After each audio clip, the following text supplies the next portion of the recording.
tu fais une analyse nutritionnelle comparative et que tu mets d'un côté la viande rouge, à côté des légumes, du poulet et du poisson, bah, tu vas t'apercevoir que la viande rouge, c'est la meilleure source de micronutriments qui existe. En réalité, ça te paraît pas cher parce que le paquet, il est vendu genre 3 euros. Mais quelle quantité de nutriments, de protéines, etc. t'as là-dedans? Que dalle, quoi. Depuis que je mange féroce, je suis quasiment parfait partout. Bienvenue dans Entre Athlètes, le podcast qui met en avant les acteurs du sport en France. Cette semaine, on reçoit David Nicolas, qui est le fondateur de Feroz Food, mais aussi du podcast Limitless Project. C'est ça, non? C'est ça. Bon, écoute, vas-y, de toute façon, on est parti. Comment tu vas, David? Je te sers la main? Ouais, bah écoute, super, ravi d'être là. Tu vois, on a tout cassé dès le départ. Je t'ai dit, faut faire attention au micro, le mec, il arrive, il fracasse tout. David, je suis content de t'avoir dans le podcast. Parce que moi, je te suis depuis quelques temps sur LinkedIn, notamment. C'est là, moi, que je t'ai découvert aussi. En plus du podcast, que je dis biomécanique, Jérôme Cazerolle, qu'on salue. Mais écoute, je vois que t'es pas mal occupé quand même. T'es sur beaucoup de projets. Donc merci pour le temps que tu m'accordes en venant ici. Est-ce que très rapidement, tu pourrais te présenter à ceux qui nous écoutent? Eh ben écoute, ouais, c'est assez simple en fait. Je me résumerai comme entrepreneur, père de famille. J'ai 2 petites filles merveilleuses que j'adore. Et puis, entre guillemets, athlète ultra. Je pense que si j'avais pas été entrepreneur, j'aurais aimé être aventurier. Petite pause rapide dans le podcast pour parler de mon partenaire All You Need. Vous le savez, je fais attention à ce que je mange et ça passe aussi par des compléments alimentaires. C'est pour ça que je suis partenaire de All You Need, une marque française qui ne fait aucun compromis sur la qualité. Il propose seulement 5 compléments, pas de superflu, que l'essentiel. Des formules qui sont clean, efficaces et qui sont vraiment utiles pour la santé. Et pour vous, bien sûr, il y a une remise de moins 10% avec mon code EA10 que vous pouvez directement utiliser sur allyounid.com. Je vous mets tous les liens en commentaire et nous, on reprend l'épisode. Mais aventurier, c'est un métier à plein temps. Donc, Ah ouais, tu m'étonnes. moi, je fais des courses, mais qui sont quand même organisées dans des endroits un petit peu extrêmes, en autonomie. Et c'est probablement ce qui t'a donné envie de m'inviter à la base. Bah ça, t'as un podcast qui est multicasquette. Et en plus, moi, ce qui m'a un peu choqué, c'est que là, t'as créé du coup Feroz Food. On en parlera après pour vraiment comprendre ce que c'est dans son ensemble. Mais c'est que ça parle de viande. Et t'as eu une phase aussi où t'étais vegan, de ce que j'ai compris. Alors, pas vegan, végétarien. Végétarien, excuse-moi. À chaque fois, c'est quoi la différence du coup entre les deux déjà, entre vegan et végétarien? Vegan, c'est aucune protéine animale, donc t'as pas le droit aux œufs, aux produits laitiers, etc. Ok. Tandis que végétarien, et puis en plus, j'étais pas totalement végétarien, Ouais. mais à tendance Ouais, ouais. végétarienne. Donc majoritairement, je mangeais justement des protéines végétales.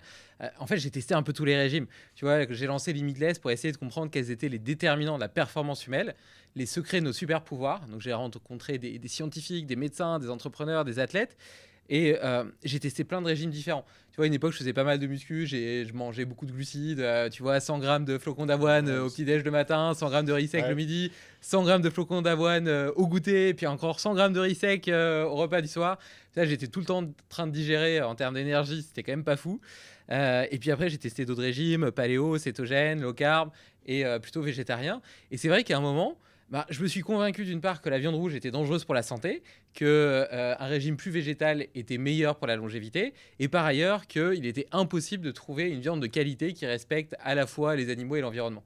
Et en réalité, bah, c'est des dogmes, c'est complètement faux. Et si tu fais une analyse nutritionnelle comparative et que tu mets d'un côté la viande rouge, à côté des légumes, du poulet et du poisson, bah, tu vas t'apercevoir que la viande rouge, c'est la meilleure source de micronutriments qui existe. Donc, tu vois, tu prends les légumes, en général, elles ont des teneurs en vitamine B, etc., aux alentours de 10% maximum, Ok. tandis que la plupart des vitamines et des minéraux dans la viande rouge sont au-dessus de 50%. Donc c'est en fait hyper dense sur le plan nutritionnel, et la plupart des allégations santé liées aux risques cardiovasculaires, cancer, etc., sont infondées, et en tout cas ont fait l'objet de nouvelles méta-analyses qui invalident cette croyance. Donc en réalité, la viande rouge non transformée est absolument pas dangereuse pour la santé, au contraire. Est-ce que c'est facile justement actuellement de trouver de la viande rouge qui n'est pas transformée? En fait, où est-ce qu'on pourrait en trouver, hormis chez Feroz du coup? Alors, la viande rouge non transformée, t'en trouves dans les supermarchés. Ok. La différence de celle de Féroce, c'est qu'elle est nourrie à l'herbe. En fait, jusqu'à maintenant, l'élevage à l'herbe, il n'était pas spécialement valorisé parce que c'est des animaux qui vont grossir un peu moins vite, qui vont faire un peu moins de masse musculaire, donc qui sont moins rentables pour les éleveurs.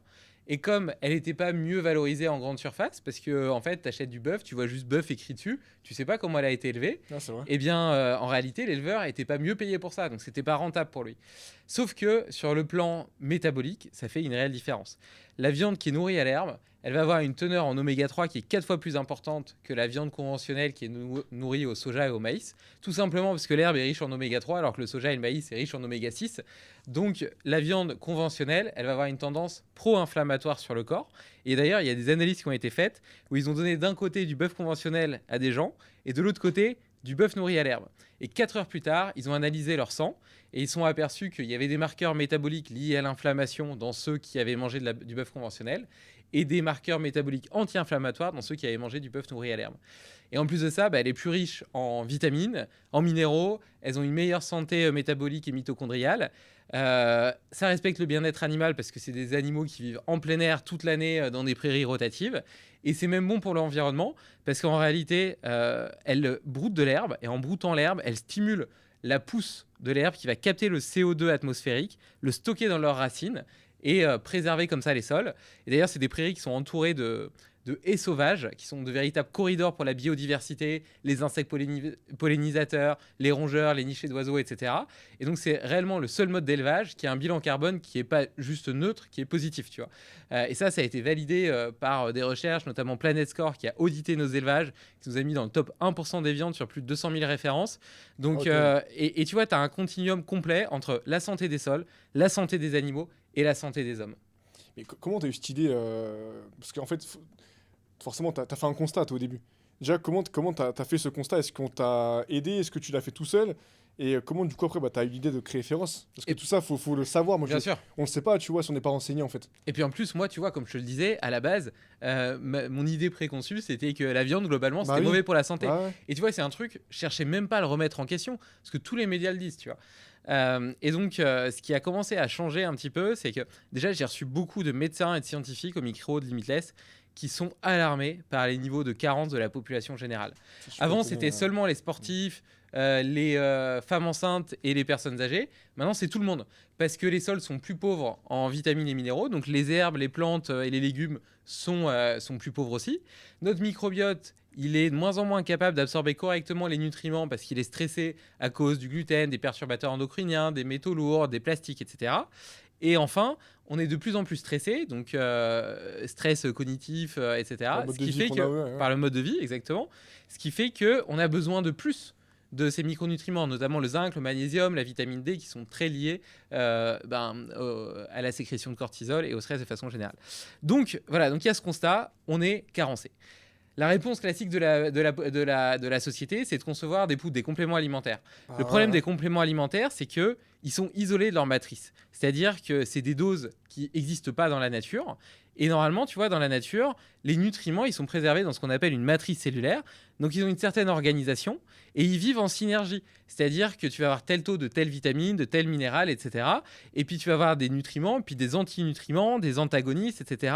Et tout ça Ça marche fait un ensemble, quoi. tout. Ouais. Exactement, ça marche ensemble. Et le corps les reconnaît. Parce que pendant 300 000 ans, on a coévolué avec des aliments. Et notre physiologie s'est adaptée à les reconnaître, à sécréter certaines enzymes, certaines hormones, etc. pour bien les gérer. Ce qui n'est pas le cas des compléments alimentaires qui sont des doses qui n'existent pas en synergie, etc.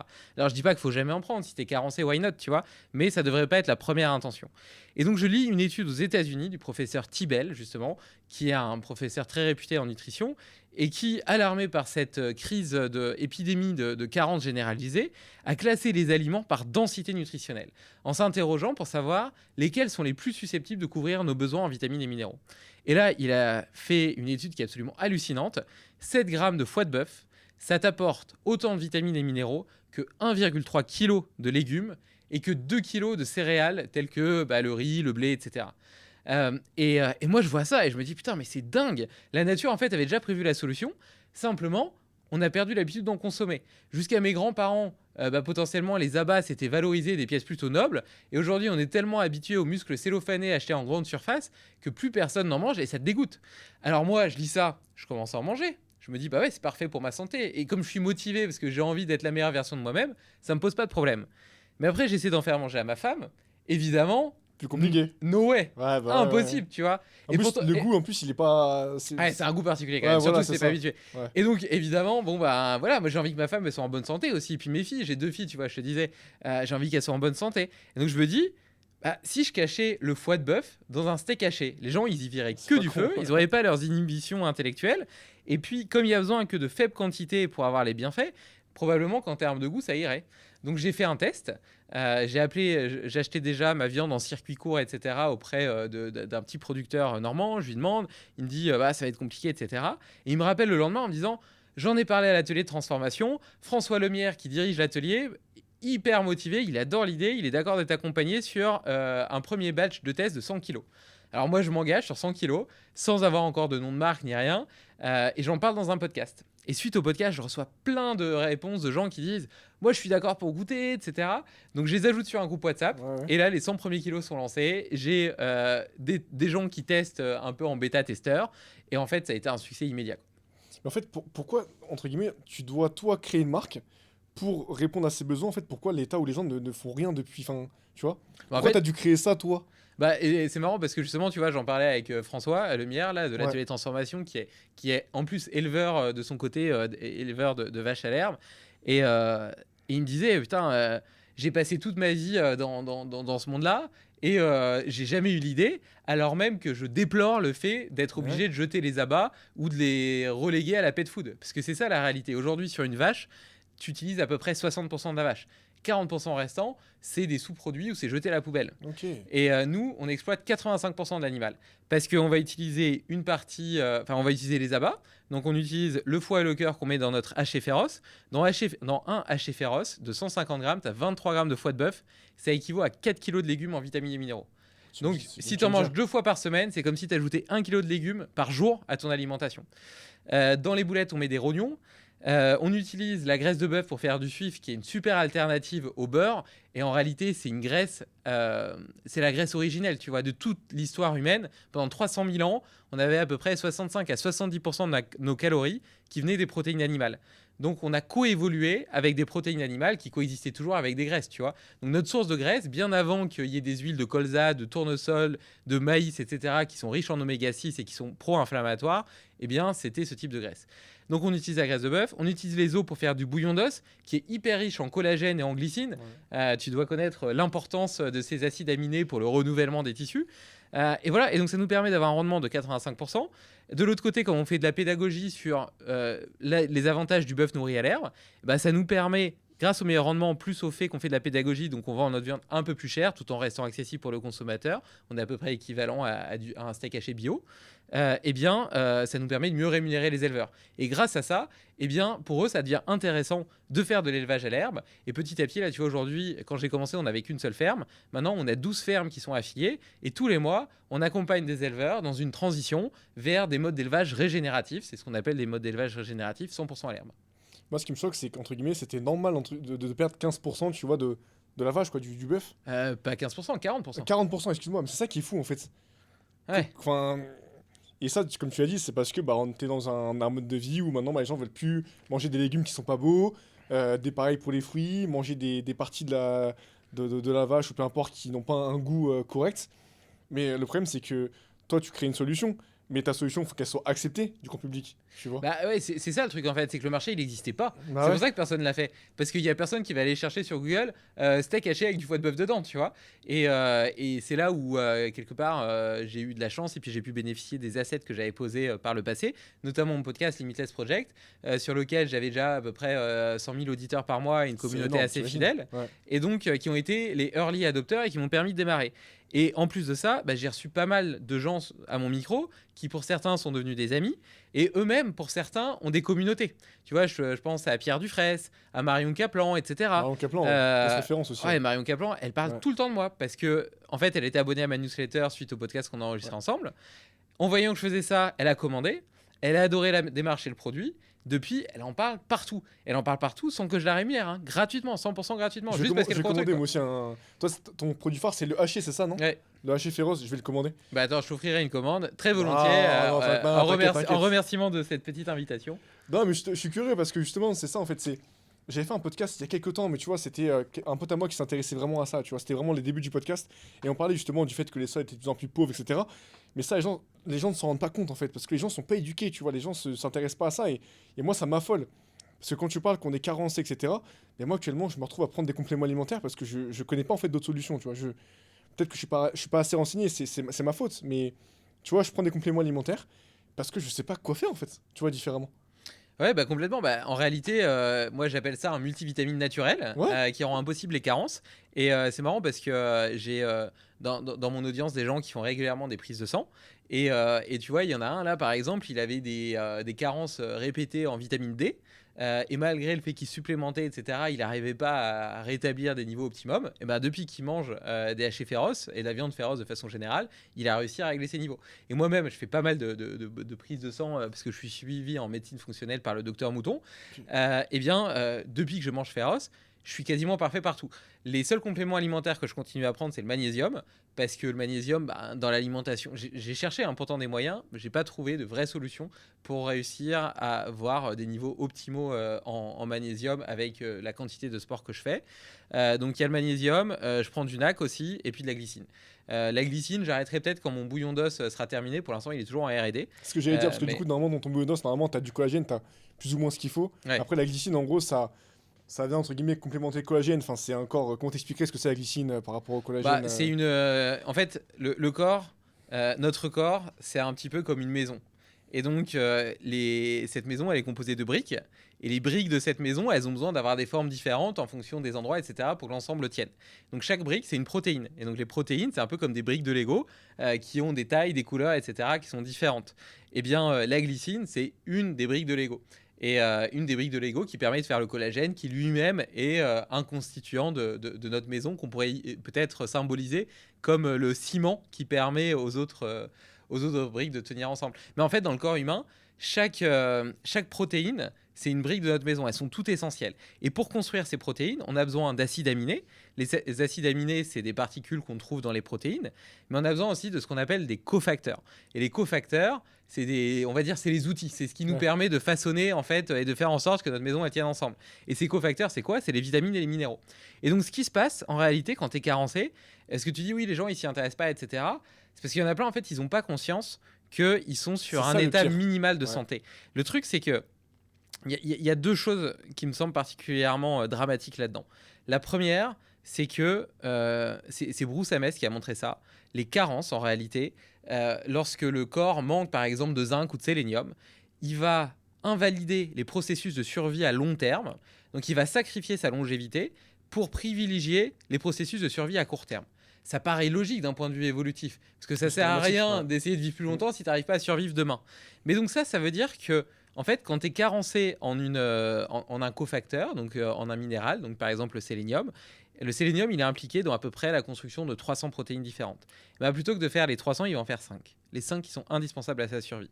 Et donc toi, tu as l'impression que tu fonctionnes correctement, alors qu'en fait, il y a 295 protéines qui permettent à ton corps de se renouveler qui ne sont pas faites. Donc il y a plein de processus dans ton corps qui ne fonctionnent pas. Et toi, tu t'en rends pas compte. Et c'est pour ça qu'il y a plein de gens, potentiellement, tu vois, qui sont végétariens, etc., qui disent ça va très bien. Dans mes clients, franchement, j'en ai une tonne, parce que je suis assez surpris, mais il y a beaucoup de végétariens qui consomment féroce parce que ça permet de rétablir justement leur éthique et leurs valeurs avec leurs besoins métaboliques. Et donc ces végétariens, pendant 1 an, 2 ans, 3 ans, ça va. Et puis après 6 ans, 7 ans, c'est une catastrophe. Et là, ils commencent à sentir des troubles métaboliques, fonctionnels, etc. divers. Ils vont faire un suivi fonctionnel ou des analyses de sang un peu poussées. Ils se rendent compte qu'ils ont des carences partout, en B12, en fer, etc. Et qu'en fait, ça fait un moment qu'ils tirent sur la corde. Et par exemple, tu vois, je prends la carence en B12. La B12, en réalité, on a des stocks qui sont super longs, qui se stockent dans le corps. Et donc, il va falloir plusieurs mois de sous-alimentation, de Pour que ça sous-optimisation avant que ça se voit. Mais en fait, tu as déjà dépassé depuis longtemps le point de non-retour. Et après, pour le rattraper, c'est une tannée, quoi. Et c'est pareil avec le fer. Les femmes entre 14 et 49 ans, quand elles sont cyclées et qui perdent du sang tous les mois, elles sont massivement carencées en fer. Et dire qu'avec un régime végétarien, tu peux couvrir tes besoins, c'est pas tout à fait vrai. Le fer végétal, il est très mal assimilé, il n'est pas forcément présent en quantité suffisante. Et il y a un truc qui est dingue avec les protéines animales, notamment avec la viande rouge. Tu vois, je te prends le zinc par exemple. Le zinc, il est hyper biodisponible dans la viande rouge, mais en plus, il va catalyser l'absorption de toutes les autres formes. Ok. C'est-à-dire que le fait d'avoir un peu de zinc animal dans ton alimentation, ça va aussi améliorer l'absorption du zinc végétal qui sinon est peu biodisponible. Il faut bien comprendre que aujourd'hui, certes, je comprends tout à fait l'éthique, les valeurs environnementales, etc., même si je pense que tout ça peut se réconcilier, mais ça n'empêche que pendant 300 000 ans, on a évolué dans un contexte où on mangeait entre 65 et 70% de nos calories qui provenaient des protéines animales. Et ça veut dire que notre physiologie est adaptée à ça. Donc aujourd'hui, tu peux dire, ok, moi je suis pas d'accord avec ça, je veux tout changer. Why not? Mais tu peux pas attendre que ton ADN, en une décennie ou un siècle, elle se soit métamorphosée et qu'elle ait changé radicalement sa façon de fonctionner. Donc certes, tu peux trouver un état à peu près basal, correct, grâce à des compléments alimentaires, etc. Mais de mon point de vue, pas atteindre un état optimal de santé. Et quand je dis de mon point de vue, j'ai nommé un comité scientifique avec Féroce, qui est composé de médecins, nutritionnistes, etc. J'en ai parlé avec plein de personnes au micro de Limitless, comme Anthony Berthoud, par exemple, qui est hyper engagé dans la cause animale et environnementale et qui défend une alimentation systémique, justement, qui respecte l'écologie et l'environnement. Et lui-même dit que le régime végétarien et vegan est compliqué pour la santé humaine. Donc ça, c'est le premier point. Et le deuxième point, c'est que, vis-à-vis de cet état minimal de santé et des carences, c'est que j'ai l'impression qu'aujourd'hui, le fait de ne pas vivre à la hauteur de son plein potentiel, c'est devenu la norme. C'est-à-dire que tu vas travailler, et toi, tu as de la chance, tu vois, tu es super sportif, tu rencontres que des gens hyper fitness, etc. J'essaie, ouais, j'essaie. Mais la plupart des gens, tu vois, ils vont bosser au bureau, Ouais. et quand ils parlent avec leurs collègues à la machine à café, etc., de quoi leur parlent leurs collègues? J'ai mal dormi, je me sentais fatigué ce matin, j'ai des douleurs de C'est dos, une angoisse, j'ai des donc problèmes c'est vrai, digestifs. ouais. Après le repas du midi, je pique du nez. Oh, c'est dur cet après-midi, j'ai du mal à me concentrer. Et donc, du coup, toi, tu as des problèmes digestifs, tu manques d'énergie, tu as des problèmes de sommeil, des problèmes de dos. Tu te dis, bah, c'est normal, tous les autres autour de moi sont pareils que moi. Mais non, c'est pas normal. En fait, je pense qu'on est dans une forme de dégénérescence de l'espèce humaine qui nous donne l'impression que d'avoir une santé dégradée, c'est la norme, alors que c'est pas le cas. Et moi, je peux en témoigner parce que j'ai vécu 25 ans dans un état dégradé, avec une vie sédentaire, une consommation trop importante d'alcool, une hygiène de vie globalement déplorable, une sédentarité totale. Et maintenant, depuis 10 ans, j'ai une vie qui est tournée vers mon potentiel, vers le sport, la santé, des habitudes de vie saines, etc. Et je me sens mais débordant d'énergie. Je me réveille le Ça se voit matin. d'ailleurs, c'est ouf, hein. Je me réveille le matin, j'ai pas de réveil, j'ai Ouais. pas besoin de café, je me sens au top. Je dédie mon temps à des projets porteurs de sens qui m'excitent. J'arrive malgré tout à être présent pour les personnes que j'aime et à me dédier à des défis sportifs qui me stimulent et qui me semblaient complètement impossible, même lunaire, stratosphérique, extraterrestre, il y a encore de ça quelques années, tu vois. Et je trouve ça génial, par intérêt composé, de s'apercevoir que tu peux partir d'un état A qui est tout en bas et maintenant de me sentir un peu transcendé, tu vois. Tu as dit plein de choses qui sont intéressantes. Il y a juste un point que je voudrais revenir dessus, c'est quand tu parlais des carences tu sais, qu'on a. Et moi, je suis persuadé qu'on a tellement des carences. Et comme tu l'as dit, les gens ont banalisé le fait d'être fatigué, de mal dormir, etc. Un peu tout ça, mais on en a parlé un petit peu. Est-ce que le fait d'avoir des carences qui sont prolongées, ça peut vraiment être irréversible pour l'organisme? Ou est-ce que tu peux on va dire, réguler ça avec le temps et sur du long terme?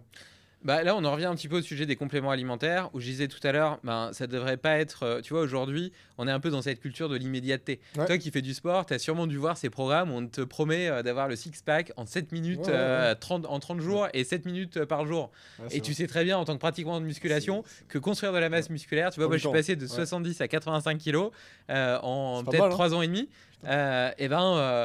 Je ratais jamais une séance. Chaque séance durait 1 heure et demie et ça a été un sacré taf, quoi. Ouais. Donc tu sais bien que c'est des conneries. Et c'est pareil, tu vois, on a une hygiène de vie potentiellement qui est déplorable. Et quand on commence à tomber malade, on prend des statines, on prend des pilules, etc. Ça, moi, ça tu me rend vois. fou, ça me rend fou, Et, ça me... et, ouais. écoute, tu vois, et donc les compléments alimentaires, je pense que c'est la même problématique. On a des carences et on se dit, donc on mange pas bien, et puis on se dit, c'est pas grave, je prends un multivitamine, un multiminéraux. Donc Ça, c'est trop grave. donc ça, je m'oppose à ça. Mais Oui. par contre, quand ça fait trop longtemps, effectivement, que tu as des carences et que tu es déjà un peu niqué, si tu veux, tu as un effet d'emballement. Parce que il faut comprendre un truc, c'est que quand tu manges, c'est bien beau d'apporter à ton corps tout ce qu'il faut. Mais encore faut-il qu'il puisse l'assimiler. Et pour l'assimiler, je te parlais tout à l'heure, je crois que j'ai cité les enzymes. Les enzymes, en réalité, c'est des protéines. Et donc, c'est comme des espèces de petits ciseaux qui viennent découper les nutriments pour que ton corps puisse les assimiler, tu vois. Et donc, ces petits ciseaux, pour fonctionner, ils ont besoin de matières premières pour être construites. Donc, il faut d'abord les construire, les petits ciseaux, tu vois. Et pour être construits, ils ont besoin d'acides aminés, de vitamines et de minéraux. Donc, si tu es hyper carencé, tu as du mal à faire les enzymes mêmes qui te permettent d'assimiler correctement ce que tu manges, tu vois. Donc, tu vois, tu as un effet d'emballement, et donc plus ta santé métabolique, elle devient catastrophique, plus tu commences à avoir un effet systémique. Et en fait, d'un côté, quand tu as une hygiène de vie super, tu as un cercle vertueux où tu te sens de mieux en mieux, et tu as dû ressentir ça en tant que sportif, tu vois, où tu as l'impression d'être chaque jour capable d'en faire plus, tu vois. Ouais. Comme si ton corps, tu vois, avant, moi je me souviens, je détestais la course à pied et l'endurance. Pour moi, courir 10 km, une fois j'ai couru 10 km avec ma C'était un femme, enfer. et je l'ai fait une fois pour une course, j'avais l'impression d'être un athlète olympique. J'ai passé l'après-midi dans l'appart à récupérer, on avait commandé Uber Eats, on était devant Netflix, et là je me suis dit c'était l'effort de ma vie, quoi. Et aujourd'hui, tu vois, 10 km, c'est un petit run tranquille d'entretien, tu vois. Et tu vois, la perception, elle change vraiment parce que ton corps s'adapte et est capable de plus en plus. Et donc ça, c'est vraiment génial parce que, voilà, comme si l'énergie était limitée. Et ça, c'est le cercle vertueux. Mais tu as un cercle vicieux dans l'autre sens. Et donc, plus tu tombes bas, plus ça devient difficile et plus ta force vitale est faible. Et là, tu vois, c'est pas un jeûne ou une connerie comme ça qui va t'aider parce que t'as pas du tout assez de force vitale justement pour y faire face parce que c'est une forme de stress pour ton corps.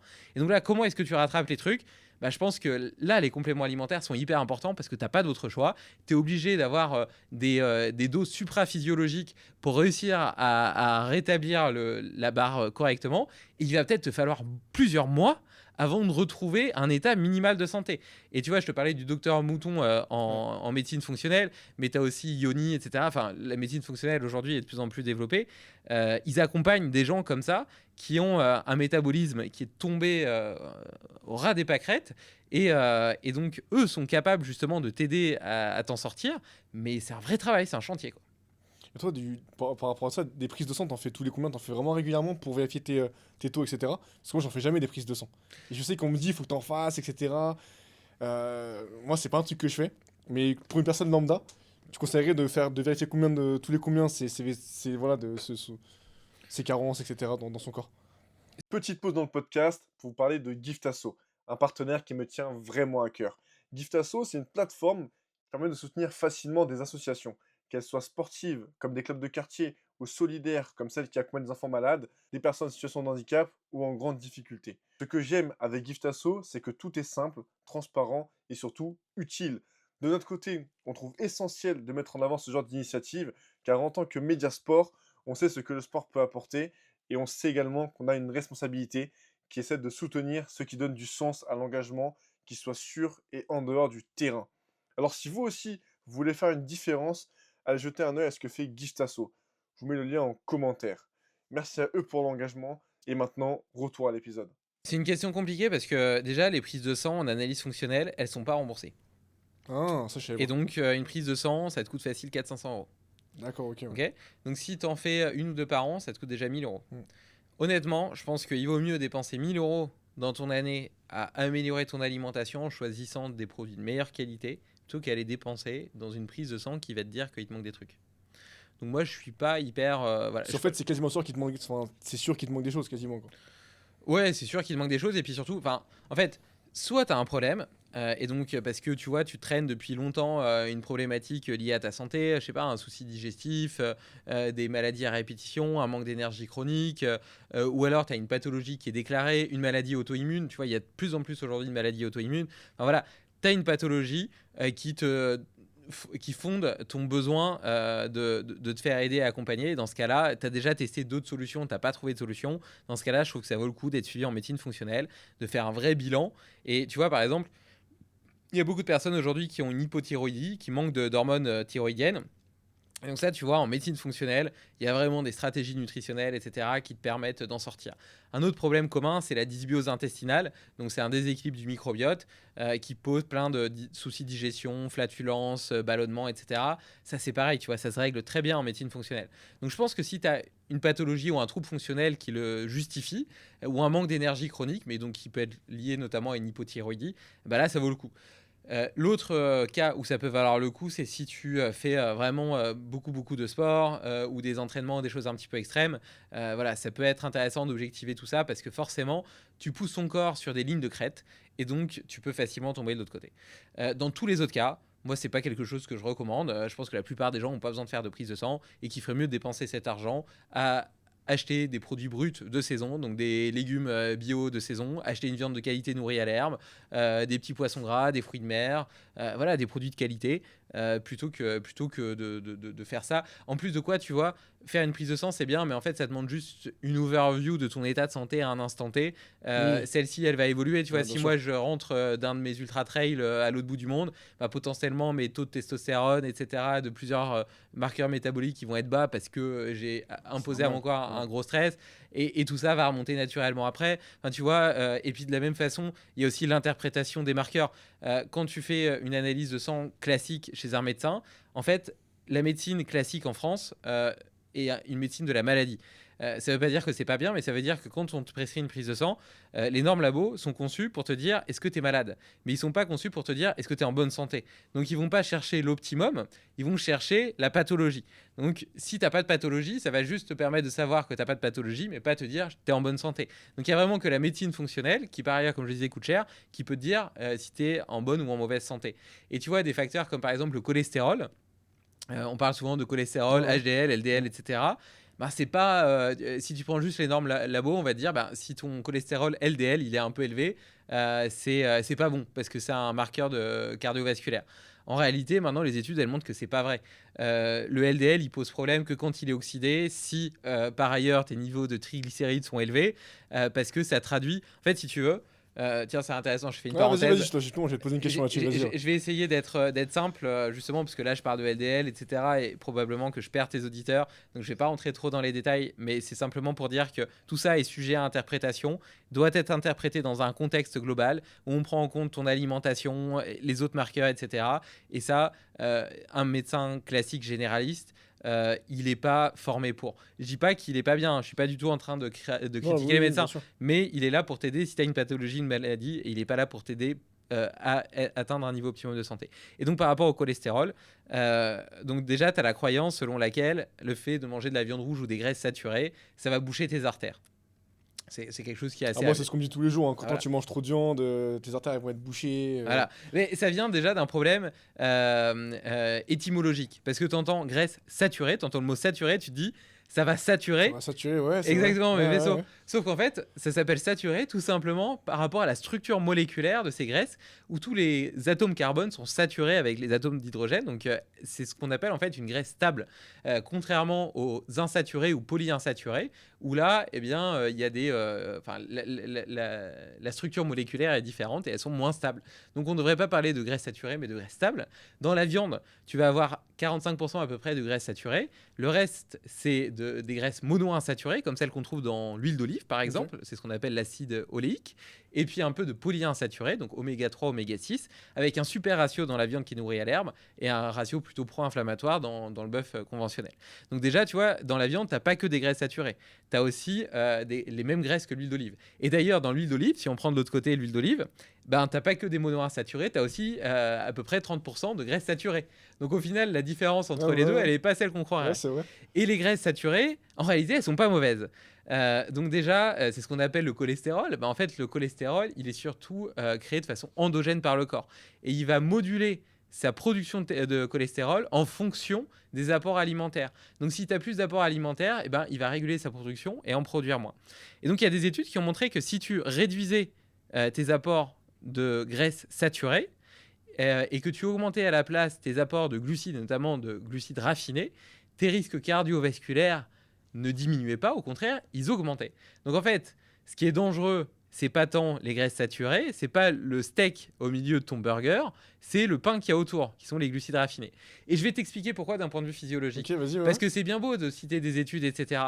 Mais en réalité, tu vois, aujourd'hui, dans la nutrition, tu as des gens qui te parlent de plein de sujets différents et qui disent tout et son contraire. Et les gens, ils savent plus qui croire. Ben moi, je vous demande pas de me croire, mais de comprendre les principes qu'il y a derrière. Si plutôt que de te baser sur des dogmes, tu te bases sur des principes et que tu comprends la physiologie, eh bien, tu développes ce qu'on appelle une autonomie de pensée, parce que tu comprends comment ça fonctionne. Eh bien, ce qui se passe quand tu manges, si tu manges des glucides raffinés, ça va augmenter ta glycémie sanguine, donc le sucre circulant dans ton sang. Que va faire le corps de cette glycémie? Donc le sucre dans le sang, c'est toxique quand c'est à des niveaux trop élevés. Donc le corps, de toute façon, il doit réguler ça. Donc qu'est-ce qu'il va faire? Le pancréas, il va sécréter de l'insuline, et l'insuline va permettre à ce glucose sanguin de rentrer d'abord dans les muscles pour refaire tes réserves de glycogène. C'est celles que tu vas utiliser quand tu vas faire du sport.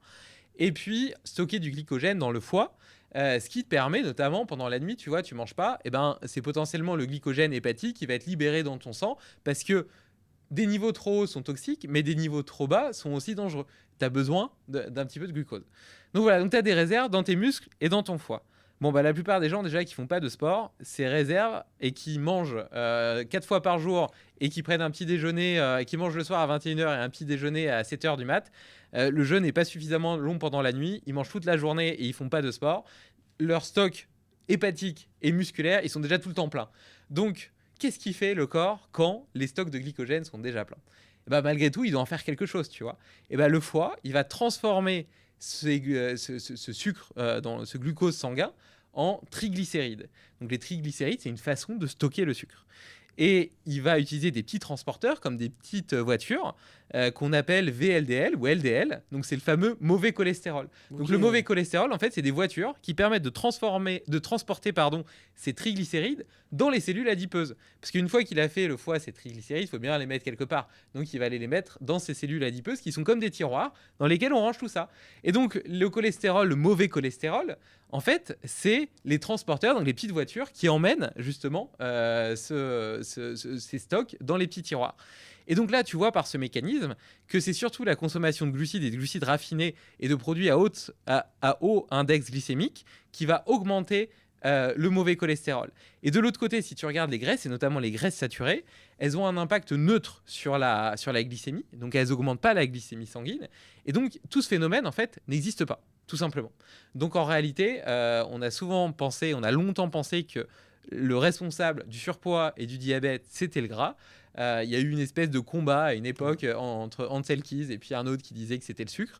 On a cru à Ansel Keys, donc ça a donné lieu au mouvement low fat et au fat bashing. Et maintenant, on revient en arrière, on s'aperçoit qu'on s'est planté et que le véritable responsable, c'est les glucides raffinés. Et les glucides raffinés, aujourd'hui, ils sont partout parce que tous les produits ultra transformés, c'est ça. Pour ça, tu vois, moi j'ai un coach là de sport, il me dit, et franchement, évite au maximum les produits transformés, mange des produits qui sont neutres. En tout cas, merci parce que c'était vachement clair. Enfin, t'as rendu un sujet compliqué, mais vachement clair. Et je t'avoue que c'est l'un des podcasts où j'apprends le plus. Je pense que Maxime, il se régale aussi. Bon, bah ça fait plaisir. Non, mais c'est cool. Par contre, il y a un point, forcément, moi, c'est des commentaires même que j'ai vus, c'est, bah, tu vois, actuellement, de manger peut-être, tu vois, des produits qui sont plus frais, etc., peut-être que ça coûte plus cher. Est-ce que ça coûte vraiment plus cher déjà de manger mieux, ou est-ce que c'est des idées qui sont reçues? C'est une question complexe. Je vais pas dire le contraire. Une viande élevée à l'herbe comme celle qu'on vend sur Féroce, elle coûte plus cher qu'une viande conventionnelle intensive que tu achètes en grande surface. Après, les deux s'appellent bœuf, mais comme je l'ai montré tout à l'heure, elles n'ont pas du tout le même impact métabolique. Et si tu as une approche qui est fondée sur la densité nutritionnelle, donc sur le fait de couvrir tes besoins en vitamines, minéraux et acides aminés, plutôt qu'une approche fondée sur la quantité de calories, ben, en réalité, ça coûte pas plus cher parce qu'un haché féroce est tellement riche en oméga 3, en vitamines et en minéraux que la quantité de nourriture que tu devrais manger pour avoir la même chose, en réalité, te coûterait plus cher. Et si tu veux faire ça avec des multivitamines, ben, un multivitamine 30 € par mois, un multiminéraux 30 € par mois, des oméga 3, tu es peut-être à 20 € par mois. Ouais, t'es facilement à 100 € déjà. Ouais, voilà, tu Ouais. vois. Alors que moi, peut-être que ma viande, elle va te coûter 5 € plus cher au kilo, mais t'en manges peut-être 1 kilo par mois. Donc au final, sur le surcoût mensuel, il est peut-être que de 5 kilos. Et il t'a permis d'économiser 90 € de complément. Voilà, j'ai pris le cas de féroce. Mais si on laisse ça de côté, prenons le cas d'un poulet. Tu vois, aujourd'hui, les gens, ils ont perdu l'habitude de cuisiner. Ouais, ça c'est vrai. Et alors que acheter un poulet entier label rouge, donc qui est quand même un poulet de meilleure qualité, qui potentiellement a eu accès au plein air, etc., qui a été mieux nourri, donc c'est mieux pour le bien-être animal, mais c'est aussi mieux pour la qualité de la viande. Le poulet entier, hein, avec les deux cuisses, le blanc, la peau que tu peux manger, qui est riche en acides gras monoinsaturés, la carcasse que tu peux garder, faire bouillir pour faire du bouillon d'os ensuite. Mais ils le font pas, Donc- ça, ils le font Ouais, plus. non mais bon. Oui, Donc, non, mais ton oui, je poulet sais couper, entier, ouais. il te coûte le même prix que des petites aiguillettes blancs de poulet là, élevées en batterie industrielle, tu vois. Ah, ça, c'est Donc, vrai. tu as Ouais. plus de matière, c'est de la matière de meilleure qualité et ça te coûte le même prix que du blanc de poulet élevé en batterie. Et cuisiner un poulet entier, c'est honnêtement pas compliqué. Et donc là, je donne un petit hack entre guillemets. Tu vois, on parlait de Marion Caplan tout à l'heure. Et c'est vrai que moi, avant même qu'elle parle de Féroce, je faisais déjà la promo de son vitaliseur de Marion. Elle le vend surtout pour le fait que c'est de la cuisson à la vapeur douce, ça préserve mieux les vitamines, etc. Pour moi, c'est pas ça qui est intéressant. Pour moi, ça a été un vrai game changer parce que ça a changé ma façon de cuisiner. Dans le sens où tu achètes des légumes de saison, tu les coupes en morceaux, tu les mets dedans. En 10 minutes, ils sont cuits. J'ai pas besoin de regarder de recettes, d'acheter de trucs compliqués, etc. Là, je me prends pas la tête, tu vois. J'achète juste des trucs, je regarde pas combien de temps ni rien. Je les coupe, je les mets dedans. Ça m'a pris 3 minutes. Paf, ils sont dedans, ils sortent. Ils sont savoureux. Contrairement à tous les autres légumes que tu peux faire qui étaient surgelés, cuits à l'eau, machin, etc. Là, ils sortent, ils sont déjà délicieux. Tu rajoutes un peu d'huile d'olive, un peu de sel non raffiné et un peu d'herbe de Provence. T'as déjà la moitié de ton assiette qui est faite. À côté de ça, tu mets une protéine de qualité. Un steak haché féroce. Un steak haché féroce ou un poulet, etc. Ouais. Et ben, tu as un résultat qui est super bon. Avec ton vitaliseur, la cuve du vitaliseur, elle est suffisamment grande pour mettre 3 carcasses de poulet. Donc, les poulets, une fois que tu les as cuisinés, tu gardes les carcasses au congélo, tu les fous dans la cuve du vitaliseur, qui est juste une grosse marmite. Tu mets de l'eau, du vinaigre de cidre. Tu l'oublies sur ton feu pendant 20 heures, donc tu le laisses toute la nuit. Quand tu lances ça le soir, tu le récupères le midi. T'as rien de mieux à faire. Ça t'a pris 3 minutes en tant que préparation. Ouais, après, tu laisses faire. Et t'as un bouillon d'os. Moi, après, j'en fais des gros glaçons de 4 cm et je les mets au congèle. Et après, tu mets ça dans une tasse avec un petit peu d'eau. T'as un super bon bouillon d'os qui est super bon sur le plan de la santé, qui t'a rien coûté. Et pour finir sur mon poulet, je reviens à mon poulet entier. Bah, le poulet entier, il rentre sur le tamis du vitaliseur. Donc, j'achète mon poulet entier, je le mets sur le tamis du vitaliseur, je le laisse cuire 30 minutes à peu près. 30 minutes après, il est parfaitement cuit. Il est super bon. T'enlèves les cuisses. Donc voilà, tu te manges par exemple une cuisse à un blanc. Ça te fait déjà une bonne dose de protéines pour un jour. Ah ouais, tu m'étonnes, ouais. Le lendemain, tu manges l'autre cuisse, l'autre blanc. Et puis si tu es un petit peu minutieux, tu peux aller rechercher sur la carcasse, dans les ailes, etc. Et là, ça te fait même un 3e repas. Donc ton poulet, qui au final t'a coûté quoi allez, un boulet label rouge, le poulet entier, il va peut-être te coûter 13 €. Il t'aura fait 3 repas et tu auras eu, en termes de quantité de protéines, à peu près 1,5 kg de protéines. Donc, tu auras eu 3 repas de 500 grammes de protéines. Donc, c'est pas dégueulasse, tu vois. Et en termes de coût, ça t'aura pas coûté très cher. Donc, tu vois, il y a quand même des petits trade-offs à faire comme ça. Tu vois, sur les sardines, c'est pareil. Tu vas au rayon surgelé, tu as des sachets de 1 kg de sardines, ça coûte, je crois, 12 €. Ouais. C'est des sardines entières. T'as pas envie de manger une sardine entière. Personne n'a envie de manger une sardine entière. Je suis d'accord. Et ben moi, ce que je fais, c'est que je les mets, pareil, cuisson vapeur douce au vitaliseur. Le vitaliseur, pour moi, c'est mon arme à tout faire. Faut que j'en prenne un parce que c'est. Je les mets 12 minutes à peu près. De toute façon, moi, tout reste plus ou moins 10-15 minutes. Même le haché féroce, hein, tu peux le mettre dessus. Tu le sors congelé, encore congelé. Tu le mets 8 minutes sur le tamis. Il sort, il est parfait. Franchement, en termes de facilité, t'as juste à sortir du congèle, à laisser 8 minutes. Il n'y a eu rien d'autre à faire. Quoi. Comment ça cuit déjà au vitaliseur? Et donc, attends, je dis sur mes Vas-y, sardines. excuse-moi, Et donc, mes vas-y, sardines, vas-y. tu les récupères, tu les mixes avec des capres et de l'huile d'olive ou avec une mayonnaise que tu as fait maison. C'est pareil, la mayonnaise, ça prend 2 minutes à faire. Ouais, c'est vrai. Contrairement, par contre, attention aux mayonnaises que tu achètes aux grandes surfaces parce qu'elles sont faites à base d'huile de tournesol, souvent, et l'huile de tournesol très riche en oméga 6, très mauvaise. Par contre, tu peux la faire chez toi avec de l'huile d'olive, ça prend 3 minutes. Donc voilà, donc tu mixes tes sardines, ça te fait une rillette de sardines, c'est super bon. Et là, tu vois plus la tête, tu vois plus les arêtes, tu vois plus la peau, tu vois plus les viscères, mais pourtant, tout est dedans. Ce qui fait que c'est beaucoup plus riche en nutriments. Ça t'a coûté 3 fois moins cher qu'une sardine ou qu'un poisson ou qu'un cabillaud ou quoi que ce soit. Et en plus de quoi, on parlait de collagène, de glycine, etc. Et ben, t'as tout ça avec, tu vois. Donc, t'as quand même des petits trade-offs comme ça, des petits hacks qui te permettent de manger au final pour pas cher. Tu vois, je te donne un dernier exemple et après je te réponds sur le bouillon d'os. La langue de bœuf. Ouais. La langue de bœuf, ça donne pas envie, c'est dégueulasse. Tu la vois, elle est pas belle, c'est peu ragoûtant, tu vois. Ben, tu la fais bouillir pendant 3h30 à peu près dans de l'eau avec un peu de sel et de thym. C'est facile, hein. Tu ouvres ton paquet, tu mets ta langue recouverte d'eau avec un peu de sel, un peu de thym, tu refermes. T'as rien à Laisse faire 3h30. quasiment. Ouais. Rien à faire. Tu la sors, t'enlèves la partie un peu peau, un peu rugueuse qui est au-dessus, qui est pas bonne. Après, tu la tranches comme un roast beef, tu vois. T'as une viande et tu la manges froide avec un peu d'huile d'olive, un peu de sel. Ok. T'as une viande d'une tendresse incroyable. Quelqu'un qui a pas vu la cuisson, il sait pas que c'est la langue de bœuf. Il sait pas que c'est la langue de bœuf. Il dit putain mais comment t'as fait pour avoir un roast beef aussi tant quoi. C'est juste une tuerie. Et la langue de bœuf au kilo, ça te coûte allez. Peut-être 8 € le kilo, enfin ça coûte que dalle quoi, ça coûte rien. Ah ouais, c'est imbattable comme prix là. Et en plus de quoi, l'eau avec laquelle tu l'as fait cuire, eh ben, elle a mijoté pendant 3h30 avec justement encore toute cette précipitation de glycine, de collagène. Donc après, ça te fait aussi un bouillon que tu peux boire et qui est super bon pour la santé. Donc tu vois, tu as des trucs à faire. Et donc comment ça cuit à la vapeur? En fait, au fond de ta cuve, tu as ça d'eau, Ok. l'eau bout. En bouant, eh bien, elle crée de la vapeur et donc ça cuit très très bien les légumes, les poissons, Le haché féroce, ça marche très bien. Le poulet, ça marche très bien. Par contre, sur les pièces bouchères de type entrecôte, faux filet, steak 3 étoiles, etc., là, je recommande une cuisson à la poêle parce que c'est des bonnes pièces.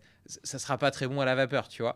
Bavette, etc. On en vend, tu vois, sur Féroce. Moi, là, je recommande plutôt une poêle en inox parce que les poêles en téflon anti-adhésive, etc., c'est de la merde. Il y a plein de composés cancérigènes qui se libèrent. Putain, je vais tout changer chez Donc, moi, laisse tomber. moi, je Ok. conseille de mettre donc la poêle en inox, tu la laisses chauffer 2-3 minutes. C'est important Ok. parce que sinon, ça accroche. Ensuite, tu mets un peu de suif de bœuf comme source de graisse. Même pas mal si tu as une alimentation plutôt low carb. Si tu manges moins de glucides, bah, tu es obligé de compenser avec les lipides. Et puis après, tu saisis ta viande entre 1 et 2 minutes par côté pour qu'elle reste bien saignante à cœur. Et là, c'est une tuerie. Mais tu sais que, bon, là, je parle pour tes enfants, mais ils se rendent pas compte de la chance qu'ils ont d'avoir justement un père qui a ces connaissances-là. Parce que pour eux, ça va être game changer. Enfin, enfin, il y a plein de trucs, mais là, tu m'as aussi un peu mindfuck, si je puis dire ça comme ça, mais sur le fait que oui, en fait, acheter un poulet, ça coûte moins cher qu'acheter, moi, ce que j'achète, tu vois, des vieux blancs de poulet, en plus, bah, bon, j'ai un peu honte, mais je pense qu'ils sont nourris, tu sais, aux antibiotiques, tu vois, des trucs de merde, quoi. Donc, Et les pires, tu vois, c'est les trucs genre les jambons de volaille ou ce genre de trucs, tu vois. putain, me dis pas ça. Et ben, non, mais Oh là ça, tu là. regardes, en termes de coût, donc déjà, bon, c'est des produits ultra transformés. Ouais, bah ouais. La matrice alimentaire dont je te parlais tout à l'heure, qui est si Ouais. précieuse, elle est complètement pulvérisée. Donc, tu passes à côté du truc, c'est des protéines vraiment de mauvaise qualité. Et en plus de quoi, tu regardes le prix. En réalité, ça te paraît pas cher parce que le paquet, il est vendu genre 3 euros. Mais quelle quantité de nutriments, de protéines, etc., t'as là-dedans? Que dalle, T'as quoi. rien, bah ouais, Tu c'est vois, ça. pour avoir, quand je t'ai dit, un poulet que t'achètes 12 euros ou 13 euros, c'est 1,5 kg de protéines après que t'aies enlevé les os, etc. Tu vois. Là-dedans, quoi, le paquet de 50 grammes, il te coûte 3 euros. Donc, tu vois, avant d'arriver à 1,5 kg, en fait, ça te coûte 10 fois le prix. Tu te fais arnaquer. Mais tu sais que moi, ça me fait mal au cœur justement que les gens. Moi, je fais des bêtises, hein, j'en ai conscience, mais j'en ai conscience. Mais en fait, t'as plein de personnes qui vont vivre toute leur vie comme ça parce qu'ils sont pas éduqués. Et en fait, moi, ça me rend fou justement que les gens ne soient pas éduqués là-dessus. On n'est pas éduqués en fait. Bah, c'est la raison d'être de ton podcast. Bah oui, non, mais c'est sûr. Bah. C'est pour ça qu'il est d'utilité publique. Mais moi, j'apprends beaucoup dessus. Et franchement, aujourd'hui, bah, je pense qu'on a tous pris, même Maxime qui est là. Je pense qu'il a. Tu veux poser une question, Maxime? T'as une question? Bah, en fait, j'ai déjà posé, moi c'était par rapport au prix, parce que du coup, vu que c'est un truc qui est assez coûteux, je me suis dit, mais est-ce que ça intéresse les gens mais Attends, je vais leur poser la question, ouais. En gros, c'est est-ce que le prix c'est un frein? Ouais, mais du coup, bah, il a très bien répondu. Ok, C'est vrai bah que c'est je bon. pensais que sur le long terme, en final, c'est pas. Ouais, bah, le discours sur le prix, tu vois, c'est aussi potentiellement de dire manger moins mais mieux, tu vois. Ouais, bah ouais. Et puis en fait, essayer. Enfin, moi, mon combat, déjà, c'est pas viande versus végétal, tu vois. Je pense que c'est viande et végétal. Je pense que les deux Ça, c'est sont important, importants. oui, voilà, ouais, Je t'as pense raison. que les deux sont importants et que l'opposition traditionnelle entre les deux, elle a pas lieu d'être. Les oppositions qu'on doit faire, c'est produits ultra transformés égale calories vides vs produits bruts denses en calories. Ça, c'est le premier point. Et la deuxième distinction qu'on doit faire, c'est agriculture intensive vs agriculture régénérative. Et là, d'ailleurs, je fais une petite parenthèse parce que tu sais, on entend dire que la viande rouge, c'est mauvais pour l'environnement et qu'il faut réduire notre consommation. Bah, c'est faux. En réalité, c'est lié à la façon dont on calcule les rejets de gaz à effet de serre. Et donc, le méthane, qui est lié au rot des vaches, eh bien, a un effet d'effet de serre très important, mais court dans le temps. C'est-à-dire qu'à peu près, au bout de 20 ans, il est redescendu à zéro. D'accord. Contrairement au Ok. CO2 qui va avoir une durée de vie plutôt de 1000 ans. Donc, imagine, tu as un élevage, tu vois, qui rejette du méthane, et donc c'est comme si ça ajoutait un cube. Eh bien, en fait, il n'y a pas d'ajout de cube supplémentaire, il n'y a pas d'effet cumulatif. Tu as un cube, et puis après, ce cube disparaît, il y en a un nouveau qui arrive, il disparaît, il y en a un nouveau qui arrive. Donc, la ligne reste relativement stable. Donc, si on prend une perspective de 100 ans plutôt que de 20 ans, bah, tu t'aperçois que les rejets de méthane n'ont pas un impact supplémentaire sur le réchauffement climatique, contrairement au CO2, qui lui a un effet cumulatif, parce que comme je le disais, il a un effet sur l'environnement de 1000 ans. Donc, tu ajoutes un cube aujourd'hui lié au rejet, bah, par exemple au transport, etc. Et ben demain, il va y avoir un deuxième cube qui va s'ajouter, et donc là, tu as une pyramide. Et donc, le problème, c'est surtout le CO2. Et pourquoi est-ce que je te raconte cette histoire-là? C'est pas pour dire que la viande rouge est moins grave que les transports, même si c'est le cas. Et le vrai problème, c'est les énergies fossiles, beaucoup plus que l'agriculture. Mais même en restant dans le spectre de l'agriculture, eh bien, dans les cultures végétales, notamment intensives, ils utilisent des engrais de synthèse. Ces engrais de synthèse, c'est du protoxyde d'azote, et le protoxyde d'azote, ça augmente le CO2.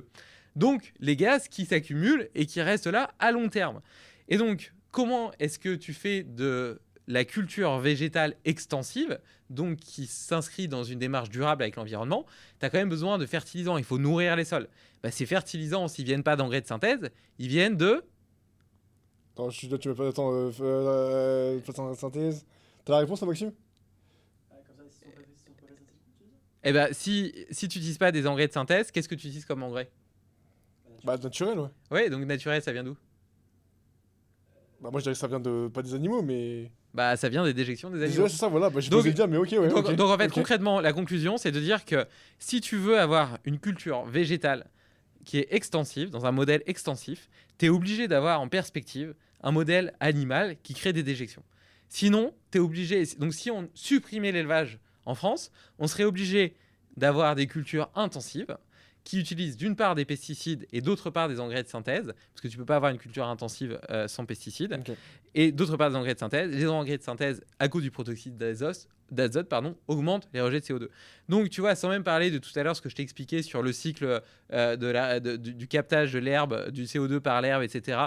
À noter qu'une prairie comme ça régénérative, elle stocke à peu près 80 tonnes de CO2 et tous les ans, elle rajoute 2 tonnes supplémentaires. Et que c'est des terres qui, de toute façon, n'auraient pas pu être utilisées pour de la culture végétale.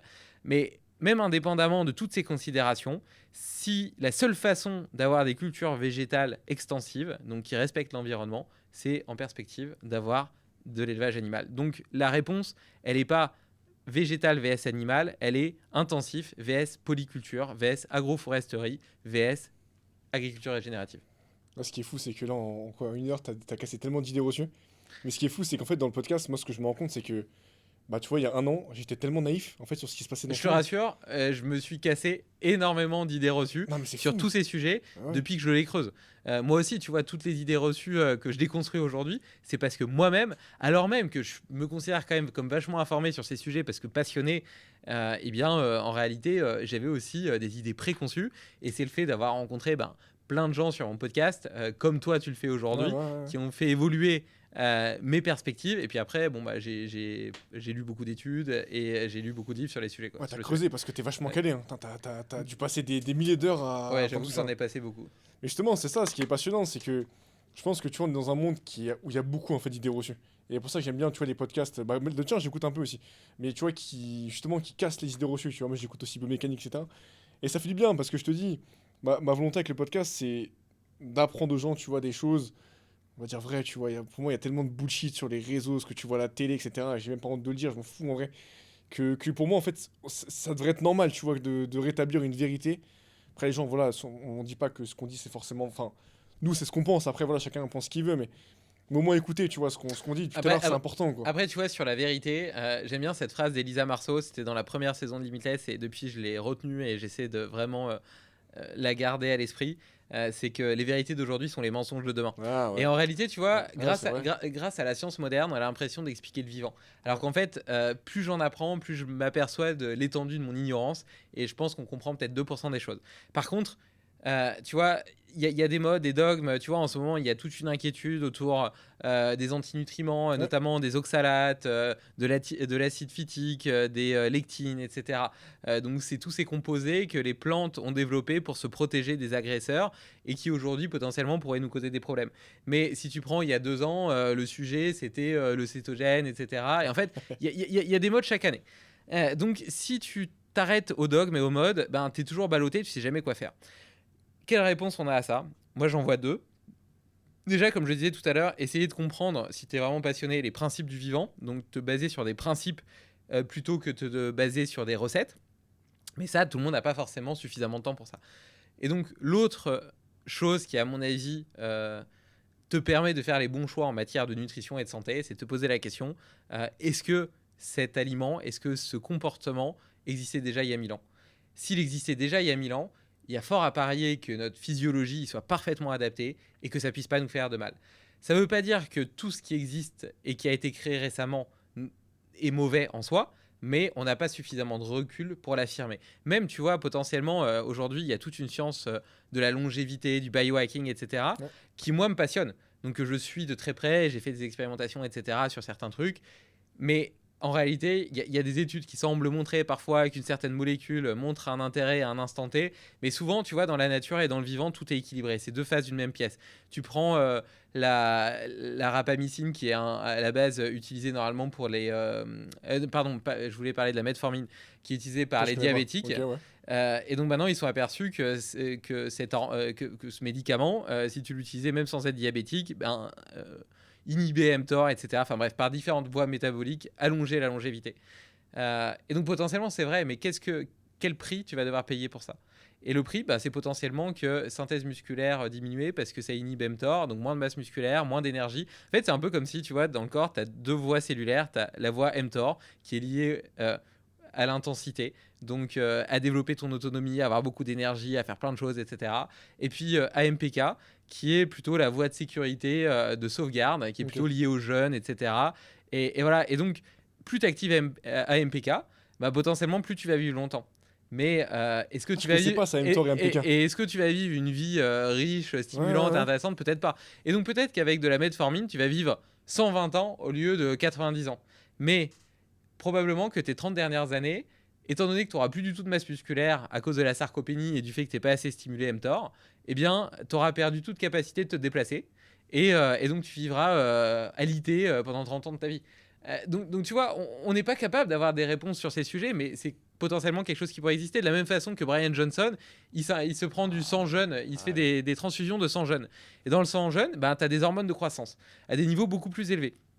Donc si tu le fais, potentiellement tu vas te sentir beaucoup mieux, plus énergique, une peau beaucoup plus élastique, moins de rides, etc. Plein d'avantages. Sauf que ces hormones de croissance, si elles stimulent le renouvellement des tissus, elles stimulent aussi le développement de cellules cancéreuses et de tumeurs.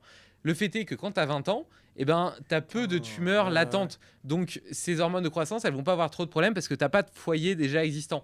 Mais à 40 ans ou 50 ans, à force d'accumuler des petites erreurs de réplication dans l'ADN lors de la division cellulaire, qui sont des processus qui en soi sont positifs parce que c'est eux qui fondent l'évolution, tu vois, c'est ces petites erreurs, c'est cette instabilité de l'ADN qui parfois crée des caractères qui, lorsqu'ils sont sélectionnés, ont mené à l'évolution des espèces, mais c'est aussi eux qui potentiellement fondent des cellules dégénérées qui sont le nid des cancers. Et donc à 40 ans, potentiellement, tu as un peu plus de cellules qui sont dégénérées. Le corps, normalement, est capable de les détecter, de les détruire pour éviter que les cancers se développent. Mais si derrière, tu lui mets des hormones de croissance à un moment où tu n'étais pas censé en avoir, potentiellement, elles vont pulluler et se développer. Et donc peut-être qu'en faisant ça, même s'il a l'air d'être en super bonne forme, il est en train de créer des foyers qui, dans 10 ans, vont fonder des tumeurs généralisées. Et ce que je veux dire par là, c'est que tout ça, tu vois, on n'a pas de recul là-dessus. On joue aux apprentis sorciers.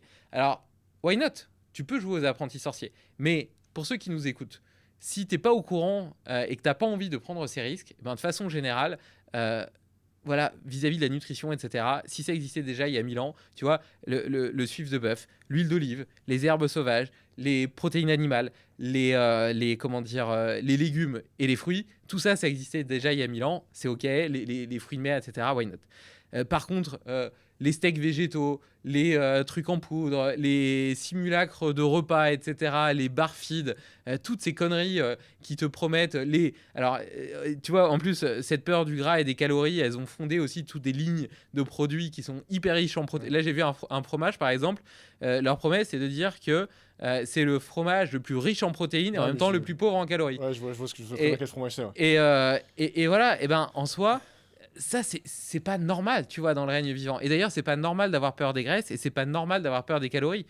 Par contre, ça serait normal d'avoir peur des huiles de graines, tu vois, tout ce qui est justement huile de colza, huile de tournesol, huile de soja, toutes ces huiles-là, c'est récent, ça existe depuis 100 ans, tu vois. On n'a jamais été habitué à consommer ce genre de trucs. Et aujourd'hui, elles sont omniprésentes. Dans les produits ultra transformés, j'en ai parlé. Mais même quand tu vas au restaurant, étant donné qu'elles coûtent pas cher, quand ils font des vinaigrettes qui te font cuire des frites ou des trucs comme ça, c'est que là-dedans. Enfin, voilà. Et donc, ça veut pas dire qu'il faut tomber dans l'orthorexie et avoir peur de tout ce que tu manges, etc.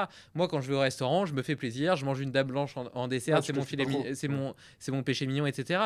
Et mes filles, quand elles vont chez leurs grands-parents ou qu'elles vont chez des copains et des copines ou à la cantine, elles mangent ce qu'il y a. Mais derrière, le matin, c'est une omelette avec des œufs, avec un avocat. Le soir, c'est des légumes cuits au vitaliseur avec une protéine animale de qualité et un fruit en dessert. Et donc, grâce à ça, je leur inculque aussi des principes. Et un un corps de 5 ans, il dispose de toute la force et l'énergie vitale pour se régénérer et pour excuser, entre guillemets, toutes les merdes qu'elle mange. Donc le midi, elle a beau manger du pain blanc industriel à la levure chimique qui est riche en gluten de mauvaise qualité, c'est pas grave parce que quelque part, ses erreurs, elles vont être excusées. Mais grâce au choix que je fais pour elle, eh bien, je lui donne les bases pour plus tard faire de bons choix. À l'inverse si je lui donnais des jus de fruits le matin, etc., des croissants, des viennoiseries, du pain, beurre, confiture, comme plein de gens malheureusement, petit à petit, je développe un microbiote chez elle qui va être accro au sucre. Donc plus tard, d'une part, elle n'aura pas les connaissances nutritionnelles pour faire les bons choix, mais en plus de ça, son propre organisme, parce que le microbiote influence nos envies alimentaires, va être conditionné à manger de la merde. Et donc pour elle, si elle veut sortir de ça, elle va avoir de grandes difficultés. Et je trouve que c'est un drame, parce que c'est la responsabilité des parents de donner les meilleures chances dans la vie à nos enfants, parce qu'ils n'ont pas encore le libre arbitre de choisir. C'est des choix qu'on fait pour eux à cet âge-là. Et donc ces choix, ils vont conditionner potentiellement tout le reste de leur vie. Et aujourd'hui, tu vois des enfants qui sont en surpoids ou obèses alors ils sont encore adolescents. C'est pas la résultante de leurs propres erreurs, c'est la résultante des erreurs de leurs parents. Et est-ce qu'un parent qui aime ses enfants peut objectivement me dire qu'il est OK avec le fait que son enfant soit en méforme et potentiellement souffre toute sa vie d'un corps qui est malade, qui va développer des troubles métaboliques, qui vont réduire son énergie, sa capacité à vivre pleinement leur vie, à se concentrer, à avoir de l'énergie, à dormir correctement la nuit, et peut-être même être moqués parce qu'ils auront une image d'eux-mêmes dégradée à l'ère des réseaux sociaux où on valorise des super physiques, etc., qui sont absolument pas la norme par ailleurs. Voilà, tu vois, je trouve que c'est un drame. Et je trouve que ça, c'est banalisé. Parce que tu vas dans les grandes surfaces, tu vas dans les rayons de gâteaux, de biscuits. T'as ce qu'il faut. Ouais. D'une part, tu as ce qu'il faut. Et puis en plus, tous les emballages te donnent envie, etc. S'il y avait écrit boire des sodas tue sur les étiquettes, comme sur les paquets de clopes, je pense que les parents, peut-être qu'ils continueraient à en boire eux-mêmes parce que justement, toute leur vie, ils ont été habitués à en boire et qu'ils voient que voilà, ils ont été conditionnés. Mais ça m'étonnerait qu'ils en achèteraient pour leurs enfants. Et je trouve qu'aujourd'hui, tout ça, c'est banalisé. Et c'est un sujet qui me parle particulièrement parce que mon père est décédé d'une cirrhose du foie non alcoolique, précisément parce qu'il buvait des sodas toute la journée. Il détestait l'eau, il a toujours bu des sodas, et quand sa cirrhose s'est déclarée, il s'est dit je vais remplacer ça par des jus de fruits. Il avait l'impression que c'était pareil que de manger des pommes. Il mangeait du jus de pomme, il buvait du jus de pomme. Et maintenant, avec les connaissances que j'ai aujourd'hui, je sais qu'il s'est suicidé. Putain. Et en vrai, c'est. Excuse-moi, je suis un peu enflammé sur Non, le non, sujet. mais t'as raison, c'était intéressant. T'as une question, Maxime? C'est Attends, mal- dis-moi, je lui poserai dans le micro. c'est mal de boire des jus de fruits le matin. Ouais. Ouais, du coup, une question de Maxime, du coup, qui fait un stage dans le podcast. Maxime demande est-ce que c'est mal, du coup, de boire des jus de fruits le matin? Alors, Ça dépend du jus de fruits aussi, j'imagine. Non, même pas? non, c'est toujours de la merde. En fait, il y a plusieurs problématiques, mais si tu veux, si tu manges une orange le matin, eh bien, dans ton orange, les nutriments vont être préservés dans une matrice alimentaire. Dans cette matrice, il n'y a pas que du sucre. Donc, dans une orange, tu as du sucre, du fructose. Mais tu as aussi potentiellement des vitamines, des minéraux et ce qu'on appelle des fibres. Les fibres, elles vont ralentir l'absorption du sucre. Donc, si tu veux, je parlais tout à l'heure de la glycémie, de l'élévation de ton niveau de sucre sanguin. Eh bien, l'impact sur la glycémie va être beaucoup moins fort, beaucoup moins rapide. À l'inverse, quand tu bois un jus de fruits, c'est comme si tu buvais du sucre C'est comme si tu buvais du sucre liquide. Concrètement, la matrice cellulaire a été pulvérisée, il n'y a plus aucune fibre, il y a plus, toutes les vitamines et minéraux ont été dénaturés. Vraiment, tout a été pulvérisé. C'est comme si tu buvais du fructose. Donc, imagine, tu prends une dizaine de morceaux de sucre blanc, tu les mélanges dans de l'eau chaude, c'est ça que tu bois le matin. Alors, quel impact ça a sur ton corps? Eh bien, déjà, c'est du sucre. Bon, ça, on s'en doute. Mais ça a un autre impact. C'est que ça va élever très rapidement le sucre sanguin. Donc, en fait, ta glycémie, ton sucre sanguin, plutôt que d'être absorbé doucement, il va être absorbé d'un coup. Donc, il va faire un pic. Pouah. Qu'est-ce que fait le corps par rapport à ça? Eh ben, il est obligé de réguler, comme je l'ai dit, des niveaux trop élevés de sucre dans le sang, c'est toxique, c'est un poison, ça peut le tuer. Donc qu'est-ce qu'il fait? Eh bien, il sécrète beaucoup d'insuline. Donc c'est le pancréas, il va sécréter beaucoup d'insuline pour gérer cet afflux de sucre dans le sang. Qu'est-ce que ça va faire? Ça va faire diminuer rapidement le sucre sanguin. Très bien. Sauf que ça va le faire diminuer beaucoup trop bas. Il va descendre en dessous des niveaux minimums de sucre nécessaires, parce qu'il a sécrété trop d'insuline. Et donc, qu'est-ce qui va se passer 2 heures plus tard? Ce qu'on appelle une hypoglycémie réactionnelle, c'est-à-dire potentiellement un coup de pompe ou une envie de manger de nouveau. ce qui fonde potentiellement, ah bah tiens, j'ai envie de manger un petit peu, de grignoter par-ci, par-là, ou de prendre une boisson sucrée. Et donc là, qu'est-ce que tu vas faire? Tu remanges un petit peu, et paf, tu refais un pic de glycémie. Et ce qui va refaire la même chose. Et donc au final, toute ta journée, Oh, cercle vicieux, quoi. d'une part, ça fait fluctuer ton énergie tout au long de la journée, parce que l'énergie, elle suit la glycémie. Si tu veux avoir une grande clarté mentale et une énergie stable du matin au soir, il vaut mieux essayer de manger relativement low carb et de ne pas avoir de fluctuation de la glycémie. C'est pour ça que moi, je vais avoir tendance à plutôt cycler mes glucides le soir si j'en mange, parce que le soir, je m'en fous, ma journée, elle est finie, puis après, de toute façon, je vais aller dormir. Donc ça, c'est le premier point. Donc ça a un impact sur ton énergie et sur ta capacité à être un être humain capable d'exercer ces zones de génie. Tu vois, toi, tu es passionné par le montage, le côté vidéo, etc. Et donc la créativité, tout ça. Bah, si tu veux que ton cerveau il marche au maximum et donner le meilleur de toi-même, bah, avoir une énergie au top et des niveaux de concentration élevés, c'est fondamental. Donc, quelque part, tu es un humain qui est sous-optimisé en faisant ça. Ça, c'est la première chose.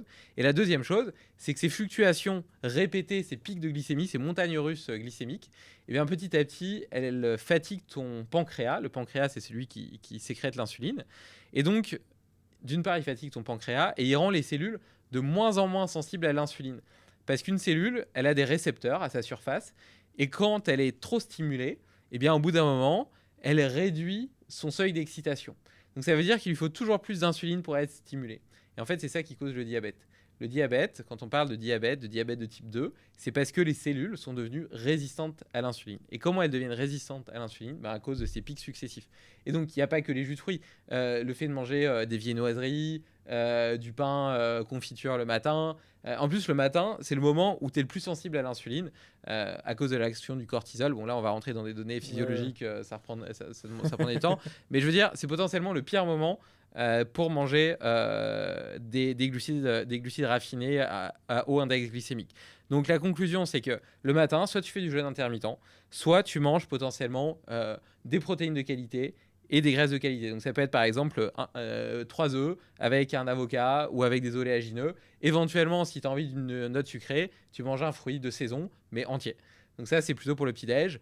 Moi, le midi, je conseille d'être relativement low carb, donc plutôt légumes. Moi, j'aime bien les manger crus le midi, donc tu vois, une grosse salade avec une huile d'olive, potentiellement. Moi, comme je ne mange pas le petit déjeuner, je mange les œufs là, des petits poissons gras, ce genre de choses.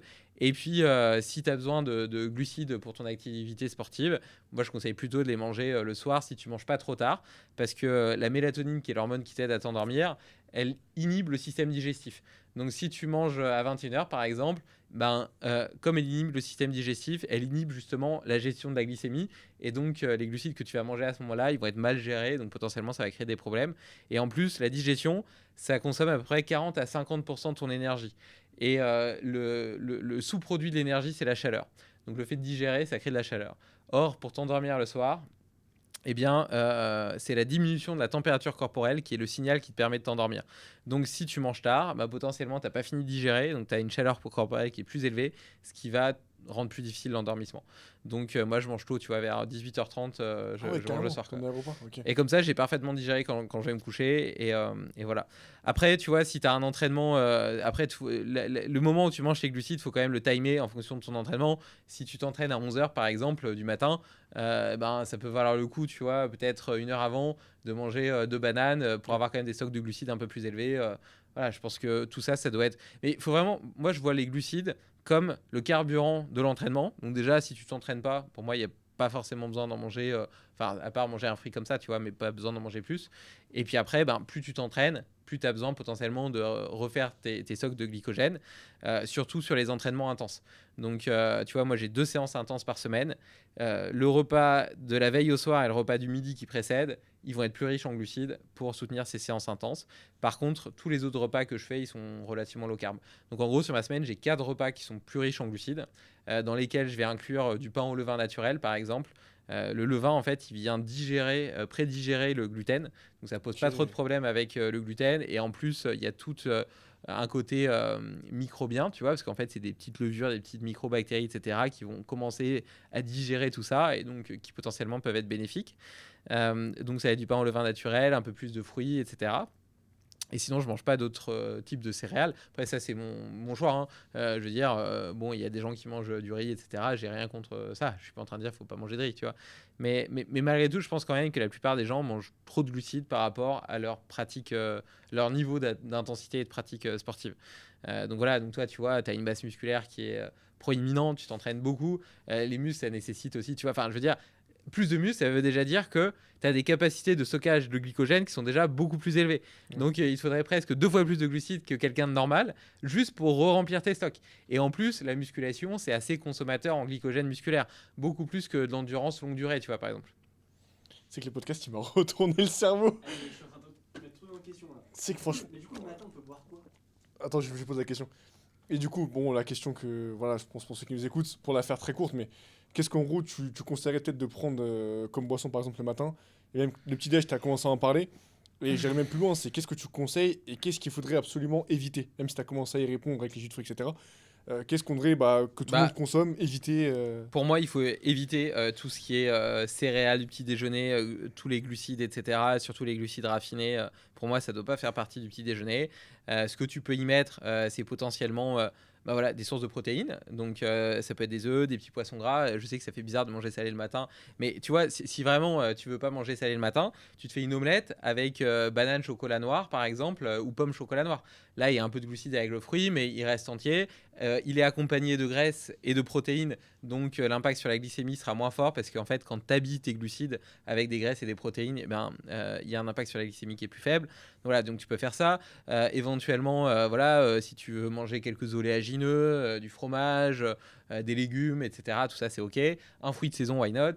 Mais le fruit de saison, il ne faut pas le manger tout seul. Tu vois, si tu manges un fruit de saison, il faut que tu l'accompagnes idéalement d'une source de protéines et de graisses. Mais ce qui est intéressant, c'est que les protéines vont souvent avec les graisses. Donc, tu vois, tout ce qui est oléagineux, par exemple, c'est riche en protéines et en graisses.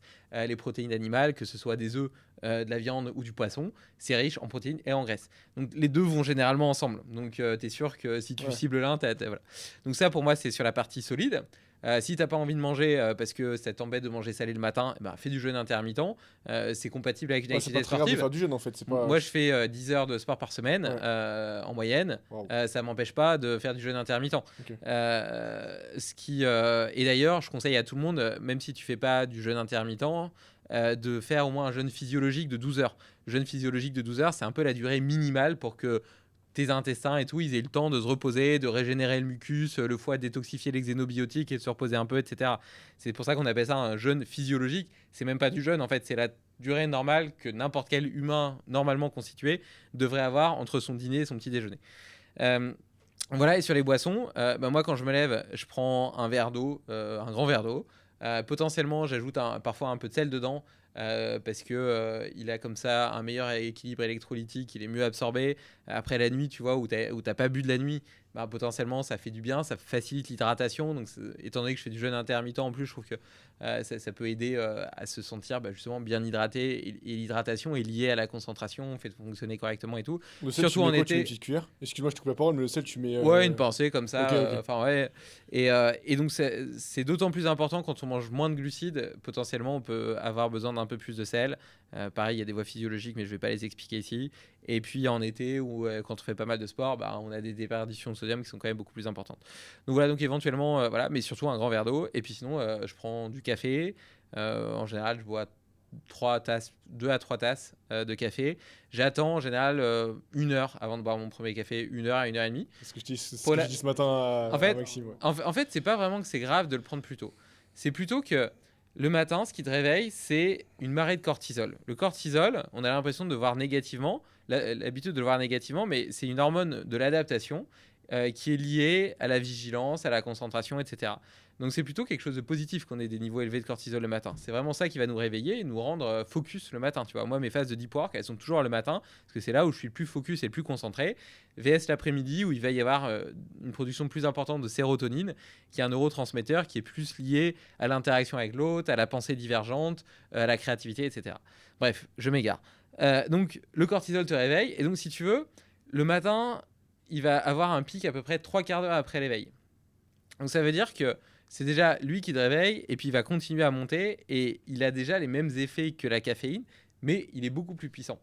Donc, un humain qui est en bonne santé, qui dort correctement, etc., donc dont les processus hormonaux, etc., fonctionnent normalement, il devrait se réveiller plein d'énergie et pas avoir besoin de café au réveil.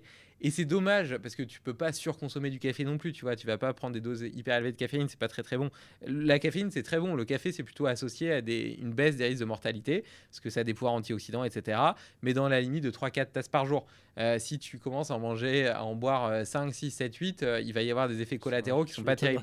Donc, quelque part, c'est plus d'un point de vue stratégique, c'est débile d'utiliser une cartouche comme la caféine qui pourrait te servir à un moment clé quand ton énergie et ta concentration baissent un petit peu, à un moment où tu es déjà en plein sur la vague de cortisol qui a des effets 10 fois plus puissants. Donc c'est pour ça que moi je dis, ça sert à rien de prendre à ce moment-là, autant attendre 1 heure, 1 heure et demie, où là peut-être que ça fait déjà 1 heure et demie que tu bosses, voilà, ta concentration diminue peut-être un petit peu, et donc ça peut être intéressant de le prendre et de remonter. En plus, c'est un plaisir de boire du café, donc ça va sécréter de la dopamine dans ton cerveau. Et la dopamine, c'est une hormone qui est liée, c'est un neurotransmetteur qui est lié à la poursuite des objectifs, à la concentration et à la motivation. Donc tu vois, tu as aussi, voilà, donc c'est plus d'un point de vue stratégique qu'un vrai problème physiologique. Écoute, je pense qu'on a fait un grand tour, mais waouh! Franchement, ce podcast, il était. Je pense que dans tous ceux que j'ai fait, c'est l'un de ceux qui m'a le plus se retourner ma façon de voir les choses, etc. Ben écoute, ça fait plaisir. Je suis ravi Je d'avoir. retire ma casquette. Et sincèrement, tes questions étaient hyper bien choisies, hyper bien posées. J'ai été invité dans plusieurs podcasts et c'est pas toujours le cas. Ça me fait plaisir, sincèrement, je le prends vraiment. Ouais, tu l'as vraiment bien travaillé, etc. Donc vraiment bravo.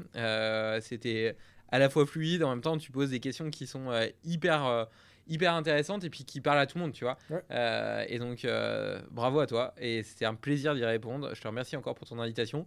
Je te ferai parvenir une commande féroce et comme ça gentil, tu pourras merci tester un petit peu ce que je propose et puis tu me feras un petit feedback pour me dire ce que tu en as pensé. Et je te dirai tout ça, et merci à toi parce que franchement, je pense que tu. Et ce podcast, vraiment, je vais le faire écouter à mes parents, ils n'auront pas le choix. Parce que c'est game changer. Vraiment, ça peut vraiment changer des vies. T'as une question, Maxime? Je vais dire vous aussi. Ah, mais c'est ça, non, mais on s'en rend pas compte, mais merci pour ta présence ici. Voilà, juste moi, ce que je retiens, c'est que ça fait un peu de la peine quand même de voir qu'on. Beaucoup d'humains, en fait, ne vivront jamais à leur plein potentiel. Mais j'espère qu'en tout cas, avec l'écoute de ce podcast et les podcasts que tu fais aussi, voilà, ils pourront commencer à peut-être augmenter voilà, peut-être ce qui leur manque dans leur vie. Rapidement, où est-ce qu'on peut te suivre sur les réseaux, David? T'as une caméra qui est juste ici. Eh ben écoute, j'utilise pas beaucoup pour être honnête les Un peu réseaux. LinkedIn, quand même. Ouais, j'utilise LinkedIn, c'est vrai, t'as raison. Ouais. Ouais, donc on peut me suivre sur LinkedIn, donc effectivement je poste des trucs sur LinkedIn et ça c'est moi qui le fais. Sinon les réseaux sociaux de Limitless et de Féroce, c'est pas moi qui les gère.